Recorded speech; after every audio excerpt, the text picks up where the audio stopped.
Kenyan retirees have been ranked among the poorest globally. It's their window of opportunity for us as Kenyans to remedy the situation and to ensure that the welfare of our senior citizens is well catered for. That forms the basis of our conversation today here on yet another informative edition of Business Glide. So happy and truly humbled that you've joined us on board.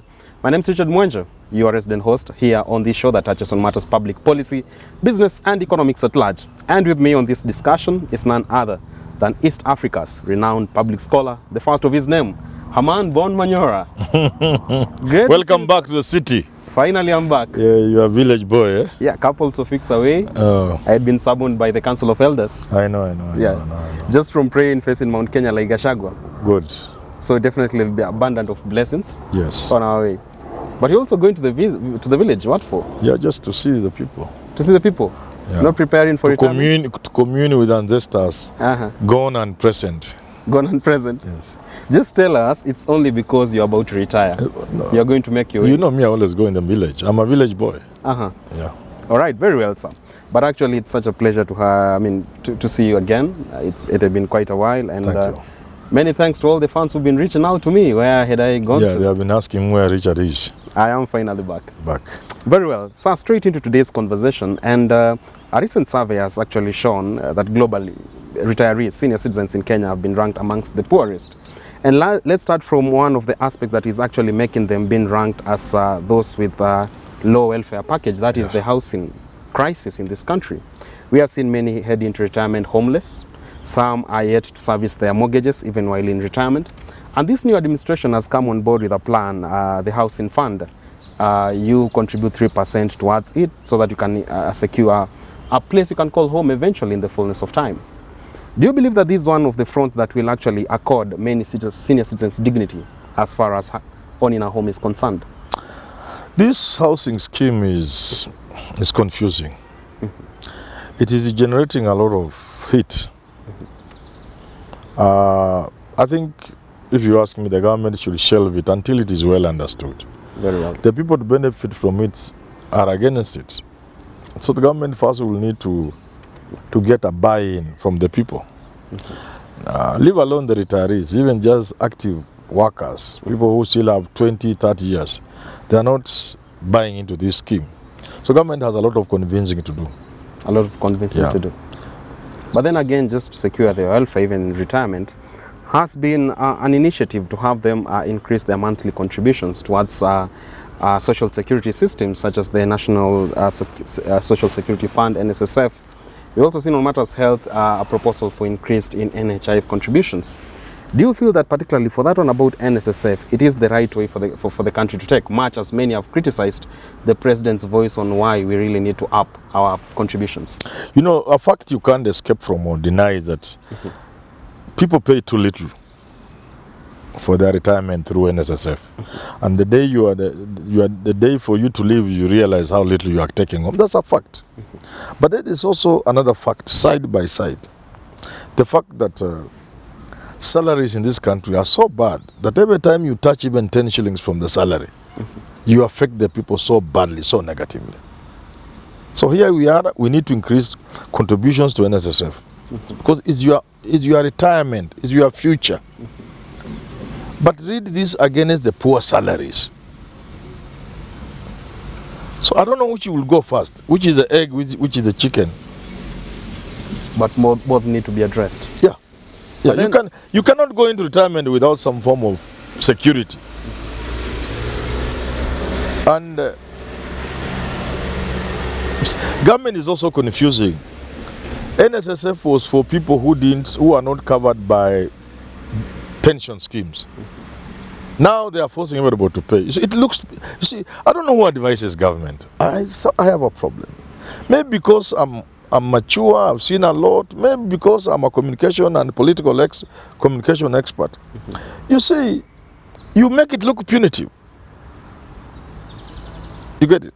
Because I've worked, just when I'm about to retire, I'm being told I should also have been paying NSSF. So I started paying NSSF. And all along I knew NSSF to be for people who had no pension plan. If you are not on a pension scheme, then you do NSSF. Now, it looks punitive. It looks like government is in a hurry to collect money from people. For what purposes, I do not know. In other words, NSSF is a good thing. The money people take home is too little, you cannot help somebody, but the salaries are too bad that the moment you touch that little salary, increase NSSF, increased NHIF, increased the new housing levy, and on, you are just killing the worker.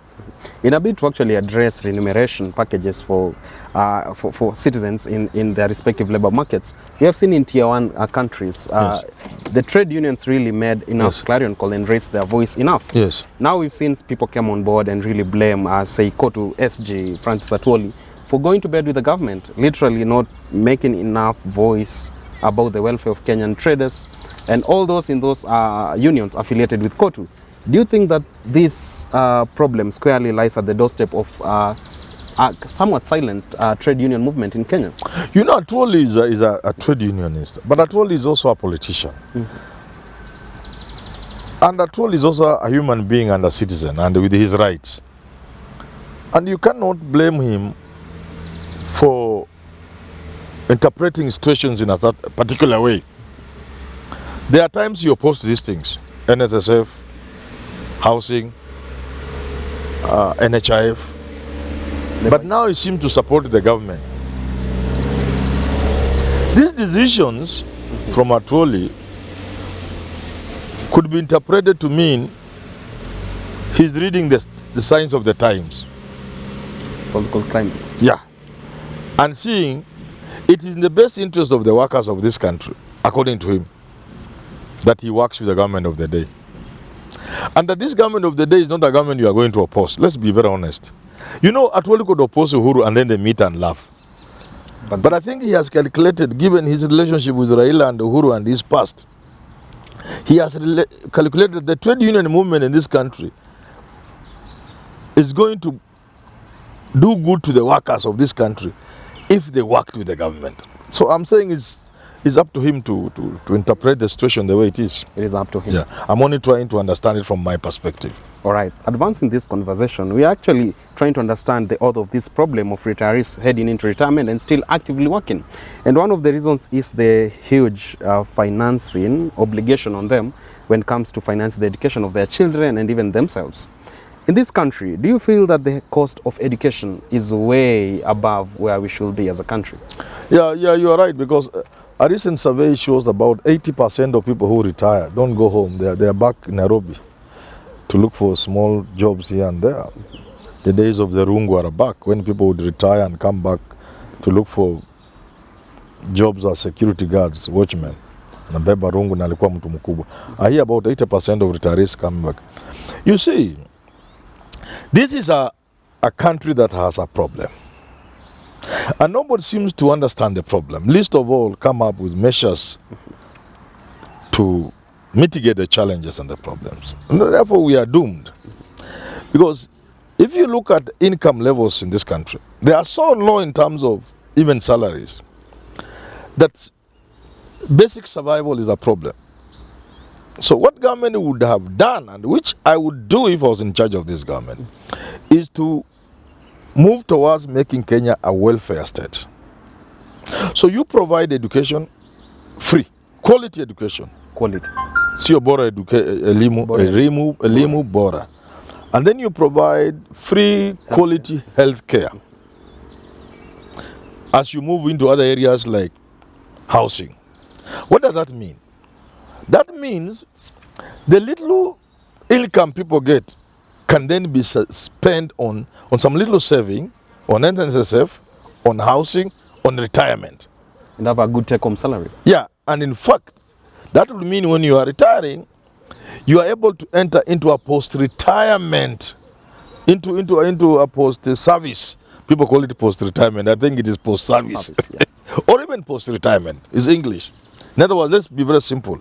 That when you retire, because maybe you have been enjoying a medical scheme where you are working like some of us, and it's no longer going to be available to you, there should be some little money set aside for you to join a medical scheme, an medical insurance scheme, so that you do not become a destitute in your retirement days.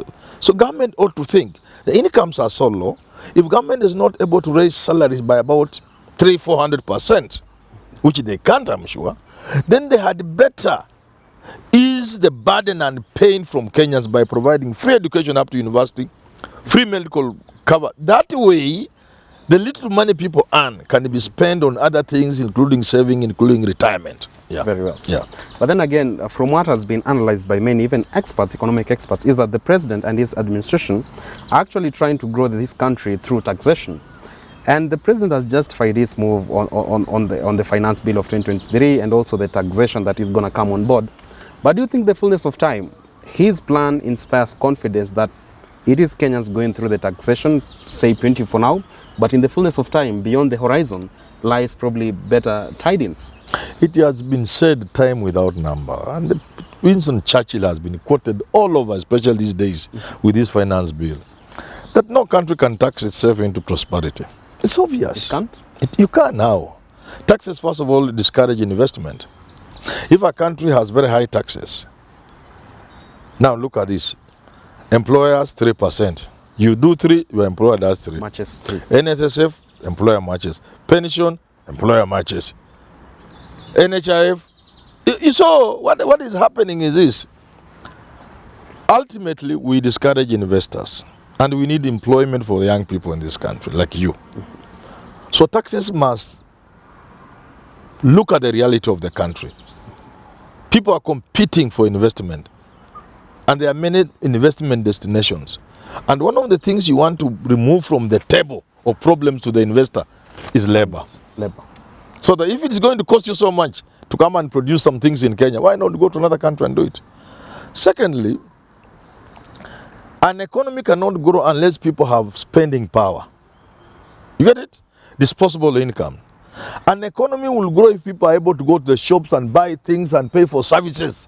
Vibrancy of the currency. Money is changing hands all the time. So you need to leave people with disposable income so that they can grow the economy through savings, and savings which leads to investment from two economics, you know. Yeah, sure. It is through saving that we have investments. You know. Yeah, sure. Secondly, when the people have disposable incomes, then they make the economy vibrant. They have the purchasing power. Yeah, shillings are moving around the country. So this from two economics, and the government doesn't understand it. Me, I don't know. I just don't know. But probably the government is, do you think it's somewhat satisfied and feels comfortable with the idea that they already are rolling out and then advancing the cash transfer program to our senior citizens? Which cash transfer? That is a failure. It has never worked. You had so much confidence that Raila's 6,000 cash transfer will have even... But the Kenyan people didn't want to listen to Raila. So you tell the Kenyans to know. They are saying it will not work. It will. The cash transfer of this country, it has been 2,000. I don't know that it has been increased. It was an experimental pilot scheme. It has never gone beyond the pilot stage. We were supposed by the year, I think last year or this year, or I don't have the details. We are supposed to have put everybody beyond 70 on board. We started with just a handful. Then we added a bit. Then it ran into headwaters. And for the past, from August, September, people have not been paid. If they have been paid, maybe in the last 1 or 2 months. Very well. So it's not working. As we bring it to the tail, sir, there are a section of Kenyans who take concern with Kenya's rising population. And those who actually make clarion calls to the National Council for Population Development, perhaps to spearhead conversation on us going probably the family planning way, just to reduce the dependency ratio in Kenya. We have seen... There has never been a more stupid thing than this population debate. It started as a scare in the 60s and 70s. The population explosion. Some people, stupid people, I think one of it was McNamara or somebody, governor, president of the World Bank. He likened population to a boat which was sinking, and we had a choice either to throw some people into the sea to be eaten by, and then we move, or we all sink. Those stupid theories have been proved wrong. But what is more dangerous is that those countries that were so scared, some of them for good reason, like China, are now regretting. Europe is regretting. Canada. Europe does not have the numbers to call them. They can't reproduce themselves. Japan, all these people want people. China now is encouraging people to get at least more children. Yeah, but you see, people are already now cultured into the idea, the culture of having one child So that you has taken root so much. You can't just tell people turn back to 10 children. It's not a question of money. It's a question of many things now. It's not something you can hold by telling people. You see, in other countries, if you get a child today, the state takes care of the woman for a year and pays her money, pays the husband leaving for 6 months. But the numbers are not coming. So let's not walk that direction. Let's not walk Watu wa Kenya wazane. Wazae wajaze inchi. Inchi ni kubwa. Watu wazae 50 million people. We need to be 300, 400 million people. Then we can begin to talk. A different conversation has to come from the national And you see, population. when we say that we can't handle the numbers, it's for stupid reason. There is sufficient land for us to grow food, more food than we need, but there can't be sufficient land for greed. Sufficient arable land is there in Kenya? But not sufficient for greed. Yes. Very well. There is land which we can reclaim. We say there's no water. We can just get water from the Indian Ocean in Mombasa here. Na tunaisafisha tunatoa chumvi na inakuwa maji. So let's begin thinking, instead of going in the direction of thinking about population control, let's think of ways of feeding the Kenyan population up to a point where it will be 500 million people. That should be the goal. Yes. Very well, there you have it from Herman Manyora, pouring nuggets of wisdom concerning on how better the country can check into the welfare of its senior citizens at a time when Kenya's retirees have been ranked amongst the poorest globally. This, of course, is worrying, and it is a clarion call for the government to actually check into that, and also we, as citizens, to plan ourselves better as we age gracefully. It is now time for a fan of the week, and it is none other than this gentleman from Maua Meru. He is called Yoston Munyua. Maua Meru, Yoston Munyua. From Maua? Yeah. I like the people around Maua, the Tigania. I'm a Tigania myself. You are Tigania? I'm a Tigania, yeah. Those are the Merus I respect. Really? Tough guys! Kiraitu Murungi? Kiraitu, this is Menti. This is the Tigania. So, the guy is called? Yoston Munyua. Munyua. Nato kuga waite? Yeah. Sasa. Very well. Until next time on Business Glide, I'm yours truly, Richard Mwanja. Always a pleasure to have you on board. But make sure you get posted on our Business Glide African Proverb of the Day that is coming up right on your screen. See you.